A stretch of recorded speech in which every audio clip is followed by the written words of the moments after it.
একদিন বাংলাদেশের ফুটবল পৃথিবীকে চমকে দেবে। একদিন আমরা বিশ্বমঞ্চে মাতব। সেই দিনের জন্য দীর্ঘদিন ধরে অপেক্ষা করে আছি আমরা ফুটবল প্রেমীরা। আজ আপনাদের সামনে এমন এক খবর যা আপনার হৃদয়কে ছুঁয়ে যাবে। বাংলাদেশ ফুটবল দল, যে দলের জন্য আমরা রাত দিন স্বপ্ন দেখি, এবার এক নতুন সম্ভাবনা দেখতে পাচ্ছি। আর এই সম্ভাবনা আসছে একটি নতুন নক্ষত্রের হাত ধরে। শামিদ সোম, তিনি কানাডায় জন্মগ্রহণ করা একজন ফুটবলার, কিন্তু তার রক্তে লুকিয়ে আছে বাংলার টান, সেই টান যা তাকে দেশকে ভালোবাসতে প্রেরণা দেয়। 27 বছর বয়সী এই মিডফিল্ডার খেলেছেন কানাডার যুব দলে, তবে আজ তিনি আমাদের সঙ্গে আছেন এমন এক সময়ে যখন বাংলাদেশের ফুটবল অন্ধকারে, কিন্তু এখন একটু একটু করে আলোর দিকে এগিয়ে যাচ্ছে। আর তার যোগদান যদি বাংলাদেশে হয়, তবে শুধু আক্রমণই নয়, রক্ষণেও নতুন শক্তি আসবে।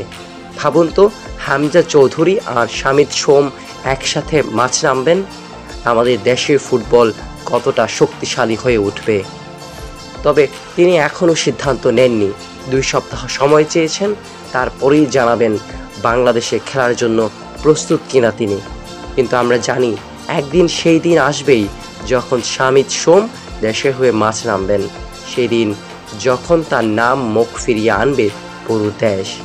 আমরা জানি বাংলাদেশের ফুটবল একদিন দুনিয়া জুড়ে আলোচনায় আসবে, এবং সেই মুহূর্তটি খুব একটা দূরে নয়। শামিদ সোমের মতো প্রতিভাবান ফুটবলাররা যদি আমাদের সঙ্গে যুক্ত হয়, তবে আমাদের ফুটবল এক নতুন দিগন্তে পৌঁছবে।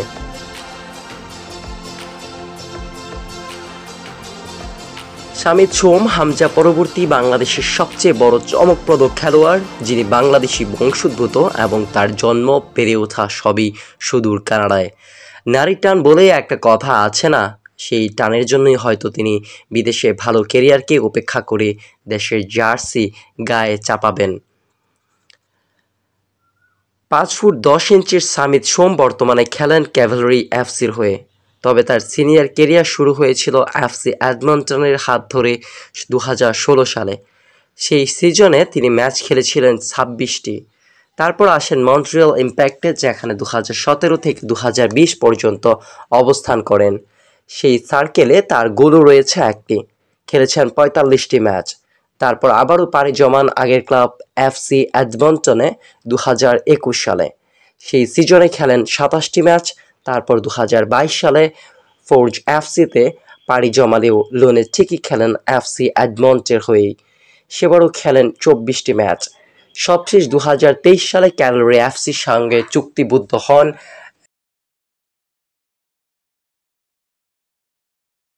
এখন পর্যন্ত ক্যালগারি এফসির হয়ে খেলেছেন 45টি ম্যাচ। বলা চলে তার ক্লাব ক্যারিয়ারে এখন পর্যন্ত খেলেছেন 167টি ম্যাচ। তার আন্তর্জাতিক ক্যারিয়ারও তাৎপর্যপূর্ণই বটে। কানাডা অনূর্ধ্ব 20 ও 21 দলের হয়ে খেলেছেন যথাক্রমে 7টি ও 4টি ম্যাচ। সবশেষ 1 বছর আগে সুপারস্টার রেটিং ছিল 6.88, আর সবশেষ 2 ম্যাচে তার রেটিং 7.2। দেখা যাক বাফুফে কত দ্রুত তাকে দেশের জন্য খেলতে রাজি করাতে পারে। তিনি এলে একে যেমন বাড়বে আক্রমণের ধার, তেমনি হামজার দায়িত্বও কমাবেন বলে বলা চলে। সব জটিলতা কাটিয়ে খুব দ্রুত দেশের হয়ে মাঠ মাতাতে শুরু করুক শামিদ সোম, এই প্রত্যাশা বাঙালি ফুটবল প্রেমীদের।